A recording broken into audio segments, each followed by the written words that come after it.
amis, shalom à la vie qui nous a réunis. Car Dieu a permis qu'on se dise ici shalom, shalom. Shalom, c'est la paix que se fait donner Jésus, prince de paix. C'est lui que l'on nomme le moins fidèle. Shalom, shalom.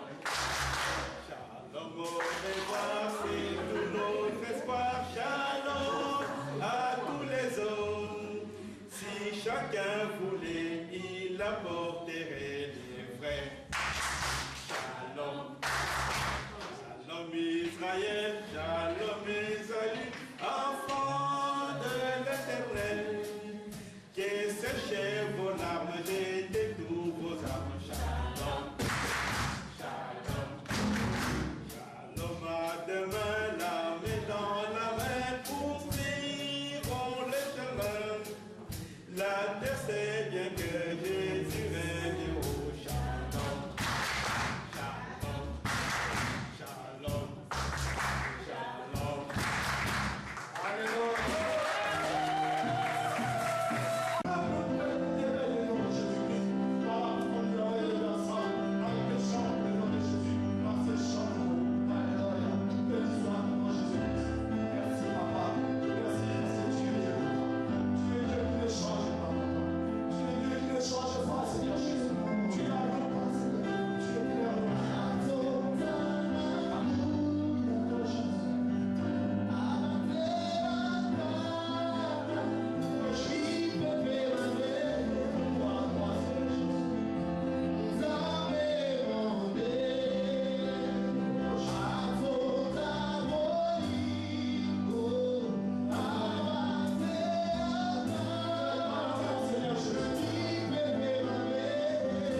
soutiens, Seigneur, le Père. Seigneur, tu soutiens le peuple, Seigneur, tu redonnes la force au Père. Tu es grand, éternel Dieu des armes. Alléluia. Il est merveilleux, notre Dieu. Alléluia. Chaque jour, il fait grâce pour qu'on puisse se retrouver en un lieu comme ça, pour parler de lui, pour partager les bonnes choses que le Seigneur apporte chaque fois dans nos vies. Bien aimé, nous avons tout à l'heure entendu que nous avons tous besoin de bénédictions de la part de notre Seigneur. Nous avons tous besoin d'être bénis, d'être touchés par le Seigneur dans tout ce que nous attendons de lui. Mais je veux vous dire une chose, la bénédiction a un prix. La bénédiction a un prix. C'est vrai que Dieu ne l'exige pas, Dieu ne donne pas des conditions, mais le prix c'est seulement souffrir dans sa parole. Savoir être attentif lorsque le Seigneur nous parle. Et parce que lorsque nous sommes attentifs, le Seigneur va nous permettre à ce que cette parole puisse devenir une réalité dans notre vie. Voilà pourquoi nous allons parler d'une chose très importante. Et je vais demander l'attention de tous, bien aimés, puisque c'est là aussi sur ça qui va peser tous notre avenir dans notre vie spirituelle. Nous allons parler, bien aimés, pour que je puisse recevoir la bénédiction du Seigneur, je dois être renouvelé. Je dois être transformé. Dis au frère, à la sœur qui est à côté de toi, je dois être renouvelé. Je dois être transformé. Je dois être renouvelé. Je dois être transformé. Voilà la clé à la base, bien aimé, pour que nous puissions être bénis par le Seigneur. Puisque quand on dit je dois être renouvelé, c'est une grande décision. Je peux même dire une grave décision, puisque lorsque nous prenons cette décision, bien aimé, nous provoquons dans l'autre camp la colère de l'ennemi. Parce que quand je décide d'être renouvelé, quand je décide d'être transformé, nous provoquons la colère de l'ennemi. Donc nous devons être conscients de ce que nous entreprenons dans notre vie. Donc je dois être renouvelé pour que je puisse hériter de cette bénédiction de la part de mon Dieu. Mais pour cela, nous allons lire un verset. Un verset dans l'évangile, l'épître que l'apôtre Paul a écrit aux Romains. Il dit dans Romains 12, verset 2, que vous connaissez.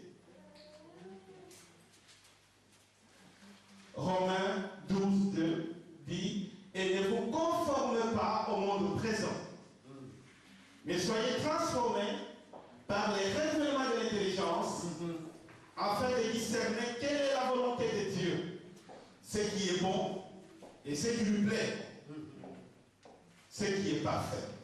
Amen. Amen. Ne vous conformez pas au monde présent, au siècle présent, mais soyez transformés par le renouvellement de l'intelligence, afin de discerner quelle est la volonté de Dieu. Amen. Amen. Si je suis renouvelé dans mon intelligence, je saurai quelle est la volonté de Dieu dans ma vie. Amen. Amen. Bien, nous pouvons voir ici que la transformation, les renouvellements, se fait par la combinaison de deux facteurs essentiels. Et ces deux facteurs sont la parole de Dieu et le Saint-Esprit. Ces deux facteurs, la parole de Dieu et le Saint-Esprit, me permettent d'être renouvelé. Parce que nous savons tous bien qu'au début, lorsque je commence à lire la parole de Dieu, mon intelligence est renouvelée. Puisque Dieu va se révéler au travers de son message. Dieu va me parler au travers de sa parole. Et plus je lis la parole de Dieu, plus quelque chose change dans mon intelligence. Plus je lis la parole, plus quelque chose se transforme en moi. Lorsque je suis renouvelé en lisant la parole de Dieu, mon intelligence va amener la transformation de mon âme, de ma personne, de ce que je suis. Alléluia. Amen. Toute ma vie va être bouleversée.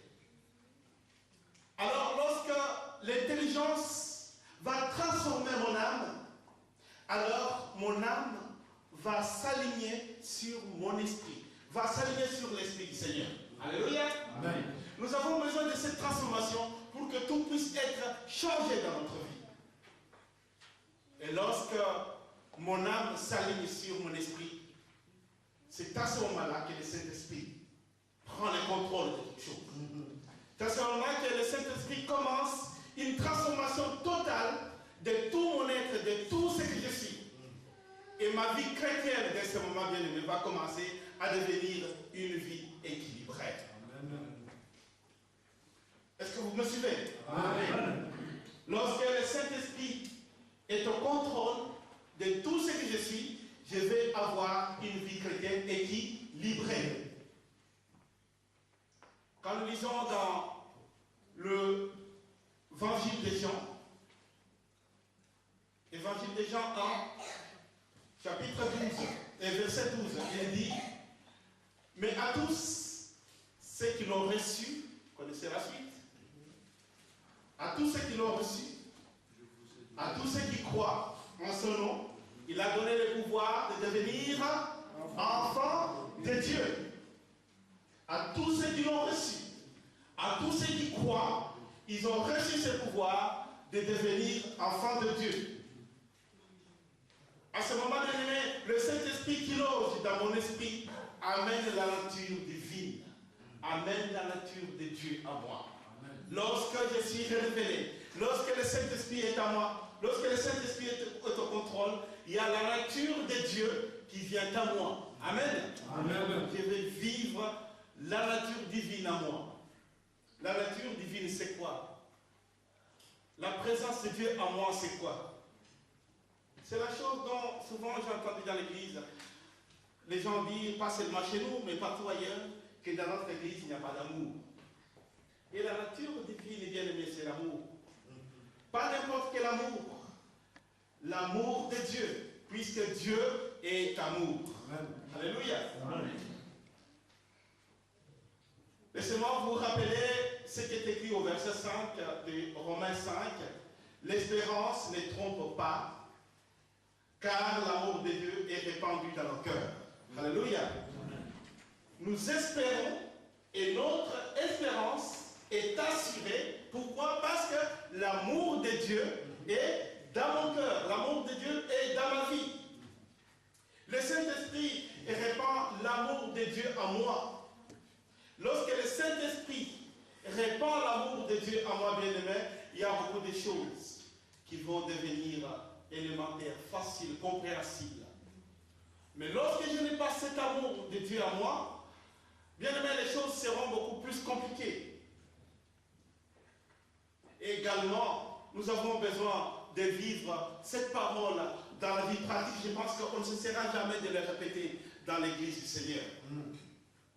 Pour que l'amour de Dieu vienne à moi, pour que le Saint-Esprit puisse être au contrôle, nous devons pratiquer la parole de Dieu. N'est-ce pas que nous disons d'habitude que la foi vient de ce que? Et ce qu'on entend vient de? Si on ne lit pas la parole de Dieu, c'est difficile d'avoir une foi. Une foi, quand je dis, parce qu'on peut avoir la foi dans n'importe quoi. Amen. Mais la foi spéciale, c'est la foi qu'on a en Dieu. Parce que je peux avoir la foi en ce micro. Que quand je parle, vous m'entendez. Mais ça, c'est différent de la foi que j'ai en Dieu. La foi que j'ai en Dieu, c'est une foi qui transforme, qui change, qui bouleverse toute ma vie.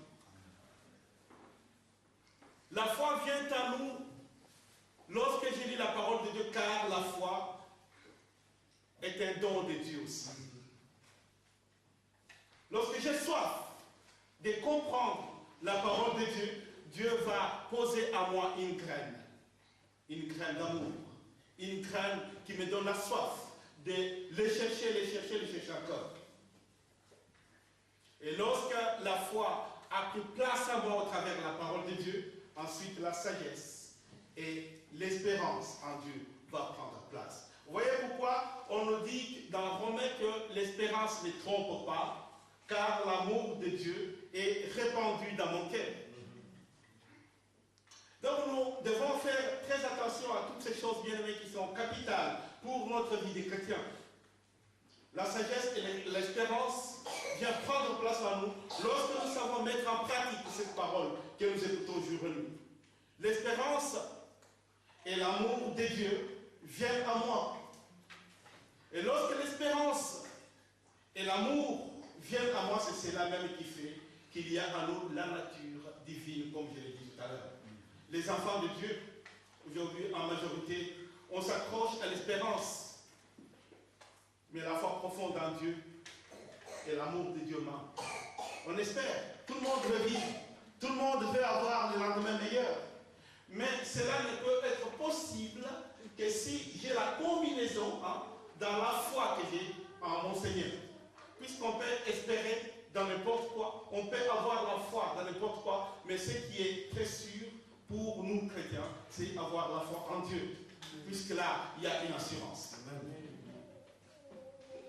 L'espérance et la foi profonde, bien-aimés, peuvent nous amener loin. Ces deux choses peuvent bouleverser tout état de notre vie. Je ne pense plus pour moi. Je ne me mets plus sur la sellette. Je ne suis plus la personne qui compte plus parce que je sais que c'est Dieu qui agit. Mon apôtre Paul disait, ce n'est plus moi qui vis, mais le Christ qui vit en moi. À ce moment, je vais commencer à penser autrement. Mettre Dieu à la base de toutes mes pensées parce que si je l'aime de toute ma vie, c'est Dieu qui conduira tout ce que je peux faire. Lorsque j'ai la foi profonde en Dieu, lorsque j'ai l'espérance profonde, lorsque ma vie commence à être transformée par la parole de Dieu bien-aimé, alors je vais voir qu'automatiquement, je vais arrêter de respecter. Mais je donnerai mon avis sur ce que je pense. Je vais avoir un souci de savoir comment faire progresser l'œuvre du Seigneur. Au lieu de penser, si je fais ceci, qu'est-ce que je vais gagner? Mais je vais chaque fois me demander dans le sens de trouver une solution meilleure pour la joie de mon Seigneur. La foi, l'espérance et l'amour de Dieu. Pas l'amour tout court, mais l'amour de Dieu. Cela peut nous permettre, bien sûr, d'être transformés complètement. Car voilà la clé, c'est que de cet amour, quand on a l'amour de Dieu en nous, de cet amour va sortir les fruits de l'esprit. Quand j'ai l'amour de Dieu, c'est-à-dire quand j'ai la passion de connaître qui est Dieu pour moi, qu'est-ce qu'il a fait dans ma vie. Je pense que ceux qui étaient avec moi les jours de culte qu'on a quitté le moment de tristesse pour le départ de notre serviteur. J'ai parlé des psaumes 77, de ces grands psalmistes qui, quand on lit les psaumes 77, au départ, ils se posent pas mal de questions, des cris, des douleurs. Et puis à un moment, les psalmistes s'arrêtent pour se rappeler de ce que Dieu a fait dans sa vie. Et lorsqu'ils commencent à se rappeler de ce que Dieu a fait dans sa vie, les cris des douleurs disparaissent. Puisqu'à ce moment-là, ils commencent à adorer le Seigneur. Bien aimés, nous devons être accrochés dans la parole de Dieu pour que les cris de douleur puissent disparaître. Puisqu'à ce moment, c'est Dieu qui vient au contrôle. Voilà, tout à l'heure, on a parlé de la bénédiction. Cette bénédiction n'est possible que si nous savons nous accrocher à la parole de Dieu. S'accrocher, ce n'est pas seulement prendre cette parole comme ça, mais la prendre et la mettre en pratique. Amen. De l'amour de Dieu sort les fruits de l'esprit. Alors à ce moment-là, mon esprit va devenir une branche de l'arbre de vie. Et quel est l'arbre de vie? Pour moi, c'est qui? C'est Jésus-Christ. Nous lisons dans Jean 15, verset 15, il est le cèpe, et nous sommes les fruits qui sont attachés à cet arbre. Et notre arbre à nous, c'est Jésus-Christ. Dans le premier livre de Jean, chapitre 5, verset 20, Jean, premier épître de Jean, chapitre 5, verset 20, la Bible nous dit ceci: nous savons que le Fils de Dieu est venu et qu'il nous a donné l'intelligence, afin que nous connaissions les véritables, dans d'autres versions, les vrais dieux. Nous sommes dans le véritable, dans son Fils Jésus-Christ. Celui-ci est Dieu véritable et la vie éternelle. Nous savons que le Fils de Dieu est venu et qu'il nous a donné l'intelligence afin que nous connaissions le vrai Dieu. Nous sommes unis au vrai Dieu, ça, pour ceux qui ont la version Seco, nous sommes unis au vrai Dieu si nous sommes unis à son Fils, Jésus-Christ. Donc, nous pouvons comprendre ici que mon esprit devient une branche, comme je l'ai dit tout à l'heure, du Saint-Esprit, et le Saint-Esprit produit à ce moment-là les fruits de l'Esprit. Et au final, mon esprit montre au monde les fruits de l'Esprit. Nous disons qu'un bon arbre, on ne le verra pas du fruit. Je pense qu'on peut cacher son caractère, on peut cacher ce qu'on fait, mais un jour tu feras une erreur. L'arbre peut avoir plusieurs fruits, mais un jour tu verras un fruit qui va devenir jaune. Puisqu'à l'intérieur, il y a une bête qui est en train de le ronger. Un bon arbre va être vu par ses fruits. Alors, lorsque je marche avec le fruit du Saint-Esprit, un jour, bien-aimé, ces fruits seront vus, non seulement dans l'église chrétienne du Chablais, mais à travers le monde. Le Seigneur nous rappelle ici une chose très importante. Nous pouvons recevoir la bénédiction du Seigneur, ce qui est une demande qui est légale, une demande méritée des enfants de Dieu, parce que si nous pensons que nous sommes enfants de Dieu, nous disons il faut que Dieu nous donne quelque chose, que Dieu tourne son regard vers nous, que Dieu nous regarde. Mais pour cela, bien aimé, il y a un prix, nous devons nous accrocher à la parole de Dieu. Dieu nous demande de ne juger personne, comme il dit dans l'évangile de Matthieu 7, versets 17 à 20. Mais Dieu nous donne un moyen pour discerner les hommes. Amen. Amen. Dieu nous donne un moyen pour discerner quand il y a un mauvais fruit. Et comment nous pouvons faire pour aider, pour que mon frère, pour que ma soeur puisse être renouvelée, puisse être transformée. C'est à leurs fruits que vous les reconnaîtrez, dit le texte. Nous connaissons tous ces fruits qui sont énumérés dans le livre des Galates 5, on parle de mauvais fruits. Hein? Je vous recommande d'aller lire Galates 5, je vous recommande même de lire tout Galates 5 parce qu'il y a beaucoup de choses qui sont très importantes. On nous parle des mauvais fruits et on nous parle de bons fruits. Des mauvais fruits qui sont 15 et de bons fruits qui sont seulement 9. Mais souvent nous avons préféré de marcher dans le 15 au lieu de marcher dans le 9. C'est comme si on veut te donner un poids, 15 kilos. Quand tu essayes, tu sens bien que ça pèse beaucoup. Et à côté, il y a 9 kilos. On dit qu'est-ce que tu veux choisir? Tu préfères prendre les 15 kilos, puisqu'il y a peut-être quelque chose que tu aimes là-dedans. Tu préfères tomber et se relever, au lieu de prendre les 9 kilos qui sont moins légers. Et les enfants de Dieu aujourd'hui, c'est comme ça. On préfère souvent prendre le 15 kilos au lieu de 9. Puisque ça nous arrange. Parce que nous aimons bien la colère. Nous aimons bien les disputes. Nous aimons bien les divisions. Nous aimons bien la haine des fois. Nous aimons bien nous bagarrer. Et ces choses, on voit combien les enfants de Dieu s'accrochent là-dedans. Alors que les 9 bons fruits sont très légers et très souples. Je ne vois pas ce qui me fera du mal à aimer mon frère. Au contraire, nous devons devenir plus forts. Mais l'ennemi a trouvé l'astuce, c'est nous diviser pour qu'il puisse régner lui. Mais nous aimons être divisés, alors que le Seigneur nous recommande d'être ensemble. Les enfants de Dieu préfèrent marcher dans la division au lieu de marcher dans l'unité. Bien aimé, lorsque mon esprit est renouvelé, je vais commencer à comprendre les royaumes de Dieu. Amen. On nous parle souvent de le royaume de Dieu, mais cela n'est possible que lorsque mon esprit est renouvelé.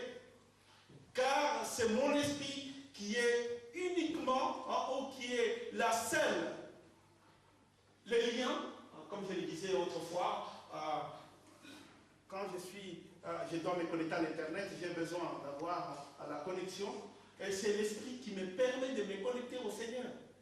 C'est l'esprit qui est la relation entre moi et Dieu. Mais pour que l'Esprit puisse avoir la place à moi, bien-aimé, je dois marcher dans les bons fruits. Je dois marcher dans le bon fruit du Seigneur. Je dois avoir de l'amour, je dois avoir de la patience. Je dois être quelqu'un qui pardonne. Je dois être quelqu'un qui est lent à la colère. En tant qu'humain, nous avons toujours la colère. Mais la Bible nous recommande d'être lent à la colère. Même si on peut être en colère, mais la Bible nous dit aussi que le soleil ne se couche pas sur ta colère. Amen. Amen. Qu'avant le soir, je puisse me rappeler que voilà, aujourd'hui, il y a quelque chose que j'ai fait qui n'allait pas. Je demande pardon au Seigneur. C'est pourquoi, bien aimé, quand on voit dans l'église les gens qui respectent tout le temps, les gens qui, pour faire quelque chose pour le bien de la communauté, disent toujours, mais qu'est-ce que ça va me rapporter? Quand on voit des frères et sœurs qui n'arrivent pas à s'impliquer dans les activités, soutenir les activités de l'église, et qui disent, mais les autres en ont déjà fait assez, eh bien, là, il y a quelque chose qui ne va pas. On a besoin d'un renouvellement de l'esprit. Et pourtant, on aime bien chanter, dire que je ne suis pas, je suis la tête et non la queue. Amen. Comment on peut être la tête si on n'est pas renouvelé? Être la tête, c'est quoi? C'est le symbole de victoire. C'est quelqu'un qui gagne. C'est quelqu'un qui est sûr, qui a une assurance, que quand je demande quelque chose, quel que soit le temps, le Seigneur va l'accomplir dans ma vie. Mais comment on peut être la tête si on vit en s'accrochant à la queue? Amen. On veut être la tête, mais on s'accroche à la queue. Mais on finira par être la queue, devenir la queue aussi. Le Seigneur veut que nous soyons renouvelés pour que nos vies puissent être changées, transformées. Ce n'est pas mon âme ni mon corps. Je pense que nous avons déjà eu une étude biblique sur l'essence de l'âme quand on a parlé de l'esprit, l'âme et le corps. L'âme qui est la respiration, qui est ma personne, qui est moi. Le psychique, comme disent les Grecs. L'âme qui est l'être vivant que je suis, ce que je vois, ce qu'on peut voir de moi, qui est différent de ce corps, qui est la charpente qui me porte, qui est différent de l'esprit, qui est la présence de Dieu en moi. Mais le Seigneur veut que tout mon être puisse être transformé. N'oublions pas que Dieu nous demande, bien aimé, avant toute chose, comme nous le chantons aussi dans Matthieu 6, 33, que cherchez d'abord le royaume des cieux, cherchez la justice de Dieu, et tout le reste vous sera donné par après. Mais il y a un verset clé, bien aimé, qui nous donne des pistes de comment nous pouvons être bénis par le Seigneur. Mais quand je suis devant mon problème personnel, j'oublie toutes ces pistes que le Seigneur me donne dans la vie. Cherchez d'abord le royaume de Dieu. Ça veut dire quoi? Je dois apprendre d'abord à comprendre quelle est la volonté de Dieu dans ma vie. À ce moment-là, je saurais dire que je suis la tête et non la queue. Les enfants de Dieu disent, j'ai donné ma vie à Christ. Et vous savez ce que c'est donner la vie à Christ? L'apôtre Paul nous dit que ce n'est plus moi qui vis, mais c'est Christ qui vit en moi. Bien, mais pour dire que j'ai donné ma vie à Christ, il faut que ce soit Christ qui vit en toi. Amen. Quand Christ vit en toi, bien-aimé, ta vie change. Tu ne vas pas faire des choses pour ton plaisir à toi. Tu feras des choses pour le plaisir de ton Seigneur. Tu feras les choses pour le plaisir du service que tu donnes dans le cadre du corps de Christ. Amen. Amen. On aura beaucoup de temps qu'on va mettre de côté pour dire, c'est ce temps, je le mets à côté pour mon Seigneur. Amen. Alléluia. Amen. Toute notre vie va être transformée, va être bouleversée. Cherchez d'abord le royaume des cieux. Cela veut dire aussi qu'avant de chercher un mari, avant de chercher une femme, avant de chercher à avoir un enfant, avant de chercher un travail, avant de chercher un appartement, avant de chercher une guérison, avant de chercher, de changer, de partir dans un autre pays, quel que soit ton projet, il faut d'abord chercher la volonté de Dieu. Amen. Puisque souvent, nous faisons faire des choses à Dieu. Est-ce que vous me suivez? Amen. Nous faisons faire des choses à Dieu. Seigneur, je veux ça. Seigneur, je veux. Il y a très peu qui disent j'aimerais. C'est encore ça. Seigneur, je veux avoir ça. J'ai besoin de ça, Seigneur. Mais il suffit que je fasse comme ça et que le Seigneur s'élève pour moi. Bien aimé, je dois d'abord entrer dans l'intimité avec le Seigneur. Et l'intimité avec le Seigneur, c'est prendre du temps de la prière, prendre du temps de la lecture de la parole de Dieu. Malheureusement, il y a encore des chrétiens aujourd'hui qui cherchent la Bible le dimanche matin. Toute la semaine, il ne sait même pas où ça se trouvait. Sauf s'il a reçu peut-être un visiteur, un frère, ah, attendez, je m'achète. Si vous regardez, vous allez voir le temps qu'il va mettre pour prêcher, il ne sait même pas où se trouve la Bible. Il faut entrer dans l'intimité avec le Seigneur pour que ma vie puisse être transformée. Dieu nous demande de chercher à ce que le Saint-Esprit, à travers la lecture de sa parole, transforme mon esprit. Dieu nous recommande à chercher le Saint-Esprit pour qu'à travers la lecture de la parole, le Saint-Esprit transforme mon esprit. Que son esprit parle à mon esprit.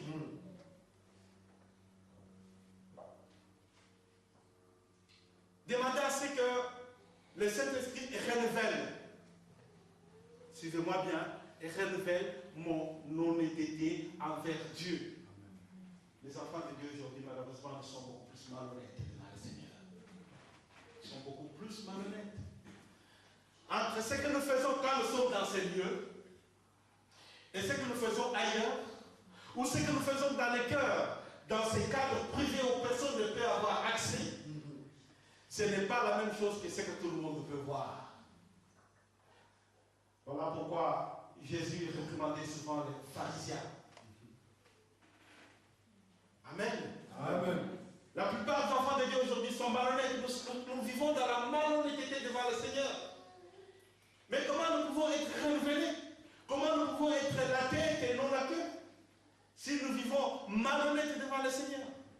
Le Seigneur veut que nous soyons du pur sang, comme disait Pilate. C'est Pilate, il avait un problème. On en parlait une autre fois. Il avait un problème pour libérer Jésus, mais ce n'était pas facile pour lui. Parce qu'il y avait les prêtres, les pasteurs aujourd'hui, et les grands juifs qui disaient qu'il faut que cet homme soit condamné, soit crucifié, puisqu'il a blasphémé. Pilate a tout essayé. Ça n'a pas marché.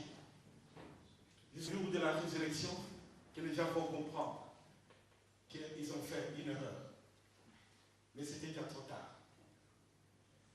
Mais ce n'est pas trop tard pour nous aujourd'hui.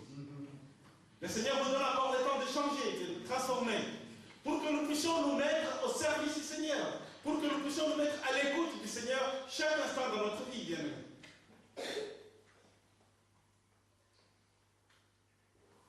On aime bien quand on nous parle que voilà, aujourd'hui tu pries, demain tu vas gagner la loterie. Là, je suis content parce que j'essaie, il y a quelque chose qui est en train de battre.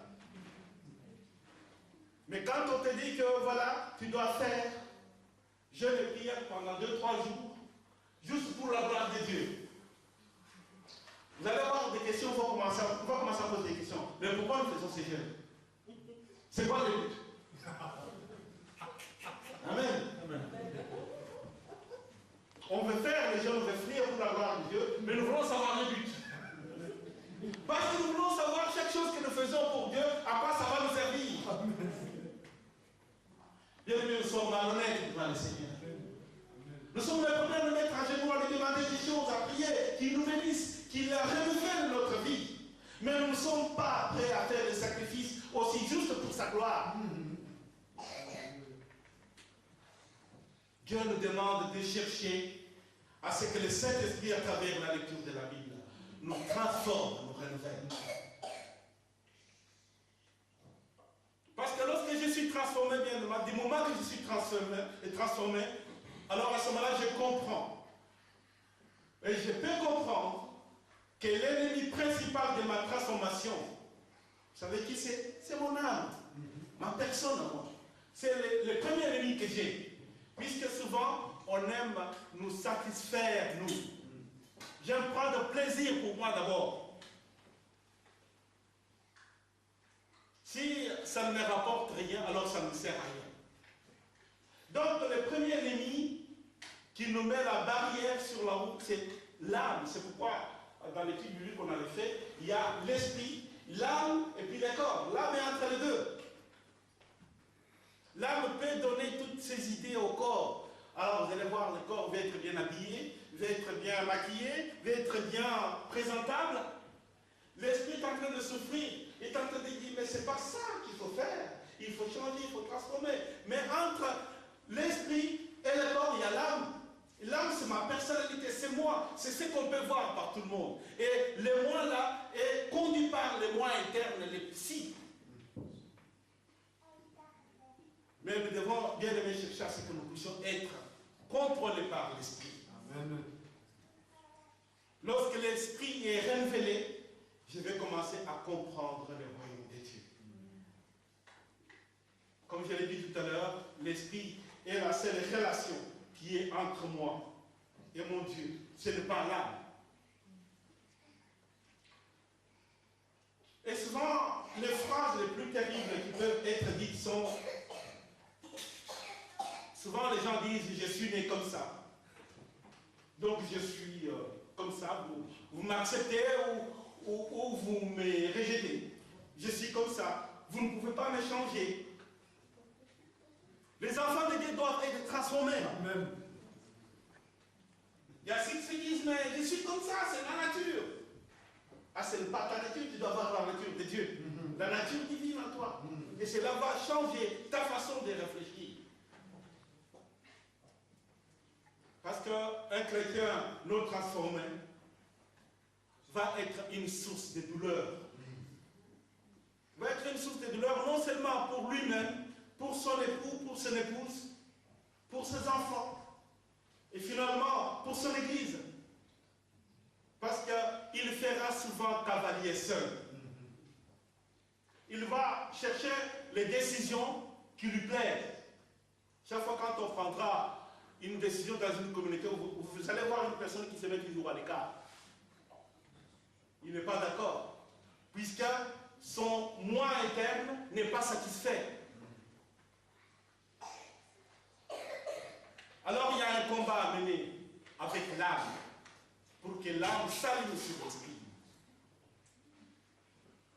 Puisque si l'âme, ma personne interne est transformée, toute ma vie va être transformée. Et concernant l'amour, je vous ai dit que c'est par l'amour que Dieu nous permet d'être transformés, de connaître beaucoup de choses bien aimées. Pourquoi? Parce que, comme j'ai fait allusion tout à l'heure, dans 1 Corinthiens 13, 14, on parle que l'amour est patient. Et dans le livre des Galates, où on parle des 9 fruits de l'esprit, dans Galates 5, 22, on parle des 9 fruits de l'esprit, on dit que l'amour est patient, mais c'est la phrase qui est hyper importante, car quand nous pouvons voir dans la Bible nous dit que dans ces Corinthiens 13, que l'amour excuse tout. Hein, c'est une phrase que nous utilisons souvent les jours de mariage ici. L'amour excuse tout, l'amour croit tout, l'amour espère tout. Ceci n'est pas possible si l'amour n'est pas patient. C'est pourquoi la clé, l'amour doit être patient. Et l'amour est le plus grand fruit de l'esprit. Pourquoi?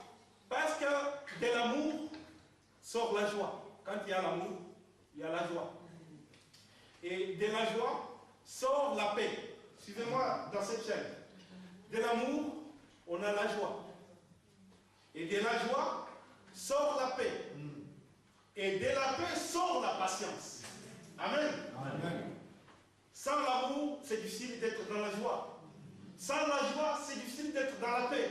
Et sans la paix, c'est difficile d'être patient. On va vite trouver la solution. Vous comprenez que de l'amour à la patience, c'est le signe de la victoire. C'est pourquoi la Bible, quand il parle dans 1 Corinthiens 13, il parle que l'amour est patient, puisque de l'amour à la patience, on a une victoire. À ce moment-là, on peut se dire, je suis la tête et non la queue. Alors, toutes ces bonnes choses, bien-aimés, sont à nous. Le Seigneur a placé toutes ces bonnes choses à nous. Mais notre âme, souvent, empêche leur manifestation. L'âme, c'est quoi? C'est ma personnalité. Je mets en avant la personnalité. Quand j'arrive à l'église, il faut qu'on voit, mais t'as vu pasteur comment il est habillé aujourd'hui? T'as vu comment il marche aujourd'hui? Mais t'as vu la voiture qu'il a? T'as vu ce qu'il est devenu? Ça c'est moi. J'aime que les gens disent comme ça. Et quand ils disent comme ça, si je marchais comme ça, je commence à marcher comme ça.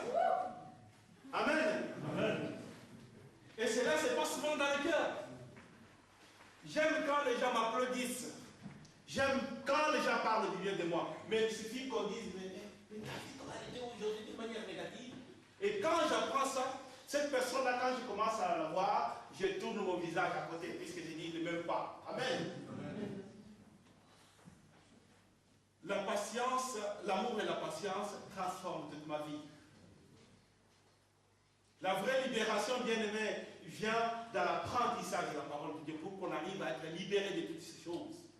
C'est savoir lire, écouter la parole de Dieu, écouter les enseignements, chercher à étudier avec beaucoup de soif la parole de Dieu. Moi, j'aimerais qu'un jour, en sortant de l'église, comme ça, après le culte, les fidèles m'arrêtent et me disent, mais pasteur, il y a un texte public qui nous embête, il ne faut pas partir vu que nous aimerions en discuter. Ou pasteur, viens tel jour, nous avons, avec quelques personnes, nous avons travaillé sur des textes que nous aimerions comprendre. On se met là à travailler ensemble. On voit les gens qui ont soif, qui veulent connaître la parole de Dieu. Mais parce que quand on parle de la parole de Dieu, non, c'est prévu de prier de 17h à 12h30, après c'est fini, il y a le temps. J'ai notre rendez-vous à VV ou à Lausanne, je dois partir de suite. Mais quand on aime la parole de Dieu, je pense qu'il n'y a pas de temps qui compte pour le Seigneur. Amen. Alléluia. Amen. Chercher à approfondir les choses de Dieu, les mettre en pratique, c'est là ce que j'appelle la démonstration en œuvre de la vérité de Dieu. On cherche à montrer la démonstration de cette vérité, de cette présence de Dieu. Cette soif de se laisser guider par le Saint-Esprit démontre que Jésus est puissant. Là, on montre à tous que Jésus est puissant. Car la connaissance de la parole de Dieu, l'enseignement de la parole de Dieu bien-aimé permet d'élever les niveaux. On passe des niveaux A à un niveau B. Sinon, on va chercher, on va rester des bébés spirituels. L'apôtre Paul disait, combien de temps on va vous donner du lait? Combien de temps? Il y a les enfants de Dieu qui sont dans l'église depuis des années, mais ils ne changent jamais. Et pourtant, ils connaissent par cœur. C'est ça le drame. Ils connaissent par cœur les textes. Mais il suffit que tu dises quelque chose qu'il venait peut-être de réciter dans la Bible. Tout de suite, tu vois la personne qui change. Il était rouge, il devient vert. Alors, c'est là où il y a un problème. On n'est pas encore renouvelé. Si on passe d'un état à un état comme ça, négatif, tout de suite, il y a quelque chose où j'ai besoin d'être transformé. J'ai besoin d'être renouvelé. Et cela n'est possible que par la clé de l'enseignement. Et la clé, l'enseignement nous donne la sagesse. La sagesse qui te dit, tu as reçu cette vérité et regarde comment tu peux l'appliquer. Alléluia. Amen. Parce que quand j'écoute bien la parole de Dieu, cette parole va me donner la sagesse qui me permet de me faire comprendre que j'ai écouté cette parole, mais regarde comment je peux l'appliquer. C'est vrai, c'est bien d'écouter la parole de Dieu. Il y a beaucoup qui connaissent par cœur. Il y a des gens qui, dès que tu commences le verset biblique, il va te terminer tous les chapitres par cœur. Mais entre la connaissance de cette parole par cœur et la mise en application, il y a un grand écart. Le peu que tu as reçu, essaie de le mettre en pratique. Amen. Pour que ta vie puisse être renouvelée. Et ça, c'est la chose la plus capitale dans la vie des enfants de Dieu aujourd'hui. Jésus disait aux Juifs dans Jean 8, 31 à 32, il disait, si vous demeurez dans ma parole, vous êtes vraiment mes disciples. Si vous demeurez dans ma parole, vous êtes vraiment mes disciples et vous connaîtrez la vérité vous affranchira. Affranchir, c'est quoi? Libérer. C'est-à-dire on était esclaves quelque part. On était esclaves quelque part. Si vous connaissez la vérité, et la vérité c'est connaître la parole de Dieu, c'est mettre en pratique la parole de Dieu. Si vous connaissez la vérité vous affranchira. Donc Jésus est en train de nous dire ici quelque part, nous sommes esclaves de quelque chose. Il y a quelque chose qui nous retient pour que nous ne puissions pas vivre profondément, vivre pleinement la bénédiction de notre Dieu. Mais le Seigneur veut que nous puissions être affranchis, que nous puissions être libérés. Mais pour cela, il faut connaître la vérité. Mais connaître la vérité, c'est mettre en pratique la parole de Dieu. Amen. Amen. Cela nous permettra de ne plus vivre dans une sorte d'échec où nous avons l'impression qu'il n'y a rien qui nous réussit. L'amour de Dieu bien-aimé ne faillit jamais. L'amour de Dieu bien-aimé ne divorce pas. Alléluia. Amen. L'amour de Dieu n'a pas le pouvoir d'échouer, mais il a toujours le pouvoir de réussir. Alors si nous marchons dans l'amour de Dieu, il y a beaucoup de choses que nous allons réussir dans notre vie. Et alors, tu comprendras à ce moment-là que la vie chrétienne, c'est Dieu à nous. C'est Dieu à moi. Quand je marche dans cet amour, quand je marche dans cette parole, le Christ est à moi. S'accomplira à ce moment-là, ce que dit l'apôtre Paul, ce n'est plus moi qui vis, c'est Christ qui vit à moi. Les sages ont dit dans le Proverbe 20, 27, que la sagesse de l'homme est une lampe de l'Éternel. Alléluia. Amen. La sagesse de l'homme est une lampe de l'Éternel. Quand on est homme sage, on est lampe de l'Éternel. Puisque sur ton passage, tu illumineras des gens qui sont encore dans l'obscurité. La sagesse de l'homme est une lampe de l'Éternel. Donc notre esprit est la lampe de Dieu. Dieu utilise notre esprit pour nous éclairer dans notre choix. Mon esprit est nourri par la lecture de la parole de Dieu. Amen. Mon esprit est nourri par cette lecture. Donc l'homme doit vivre de toute la parole qui sort de la bouche de Dieu. Hein? Nous aimons bien dire cette parole à chaque fois que nous voulons prendre le temps de partager le message.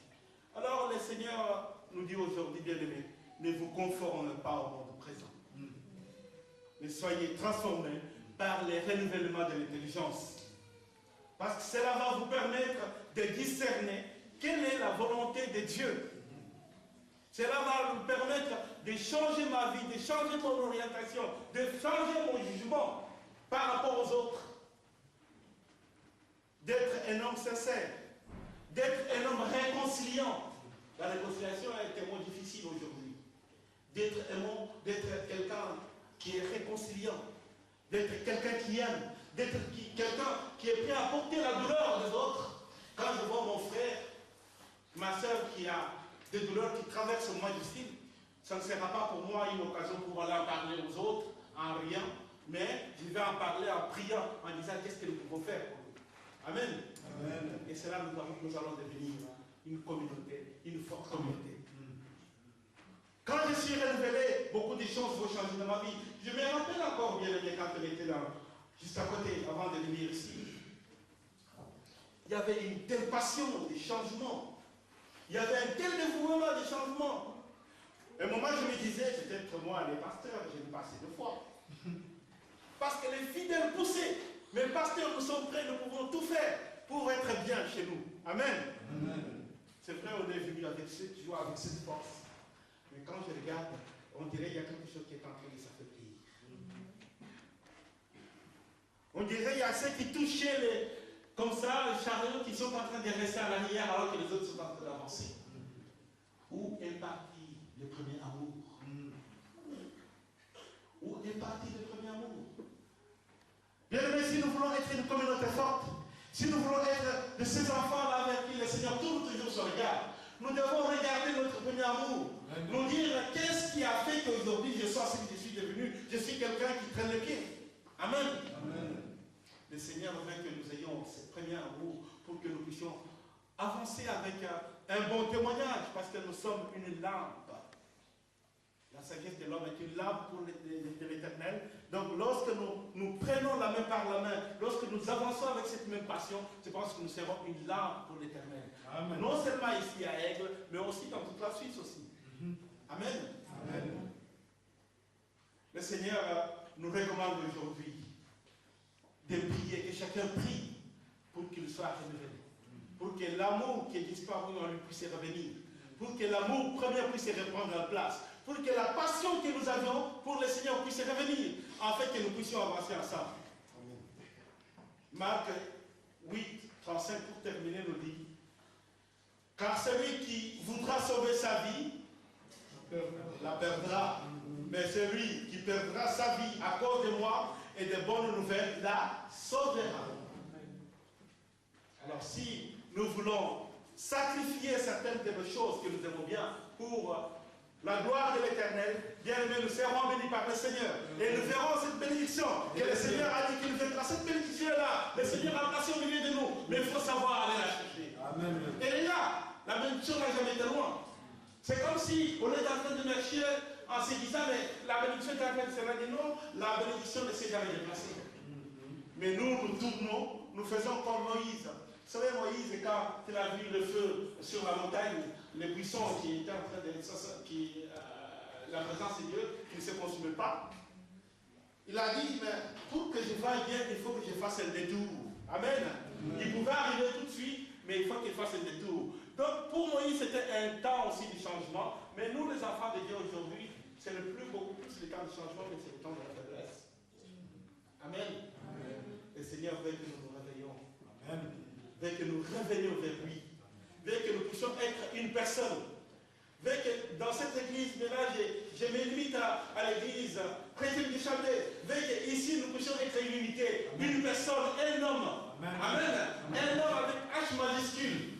Que nous puissions savoir prendre les soucis de mon frère et de ma soeur. Que nous puissions savoir partager le problème. Que nous puissions savoir qu'est-ce que mon frère est en train de traverser aujourd'hui. Qu'est-ce que ma soeur est en train de traverser aujourd'hui. Soyons unis, bien aimés. Faisons comme les Français. Vous savez, les Français, quand ils sont ailleurs, quand ils sont là, je disais encore à la maison il n'y a pas longtemps, quand ils chantent la Marseillaise, quand ils sont pendant la guerre ou quelque chose, du moment qu'ils chantent la Marseillaise, ils deviennent plus forts. Parce qu'ils pensent à l'hymne national, quelque chose qui les unit. Les Américains aussi, c'était la même chose. Il y a aussi d'autres pays qui le font. Mais on voit ce qu'on voit le plus souvent. Dès qu'on chante la Marseillaise, tu vois, ils sont prêts à mourir ensemble. Donc, bien aimé, lorsque nous sommes accrochés à la parole de Dieu, pensons à avancer ensemble. Amen. Soyons une personne, soyons une unité. Et là, nous allons devenir plus forts. Ne regardons pas ce que l'autre a fait, mais regardons ce que nous pouvons faire ensemble. Amen. Le Seigneur veut que nous marchions ensemble. Parce qu'aujourd'hui, il y a beaucoup qui sont en train de s'affaiblir. C'est ce que l'ennemi veut. Il veut que nous affaiblissions pour que nous puissions gagner, pour que nous devenions vraiment la queue et non la tête. Amen. Le Seigneur veut que vous laissiez les têtes. Alléluia. Amen. Et aujourd'hui, j'ai entendu encore tout à l'heure, la victoire est à toi. Amen. Le Seigneur veut te donner cette victoire. Je ne sais pas quel est le problème que tu as, je ne sais pas quel est le souci que tu as, mais le Seigneur dit que la victoire est à toi. Amen. Un jour devant le Seigneur, c'est comme 1000 ans. 1000 ans devant le Seigneur, c'est comme un jour. Il y a les jours de Dieu. Il y a les jours de Dieu pour toi. Tu te dis peut-être que ça fait longtemps que j'ai entendu. Ça fait longtemps que j'ai prié. Mais il y a les jours de Dieu pour toi. Dieu sait quand est-ce qu'il a signé dans son cahier, dans son agenda, que voilà, ça c'est l'accomplissement de la promesse de tel frère, de telle sœur. Il y a une promesse à toi qui est déjà signée dans l'agenda de notre Seigneur. Amen. Mais la seule chose, reste fidèle, sois transformé, sois renouvelé, et le Seigneur accomplira sa promesse. Amen. Que le Seigneur vous bénisse. Amen.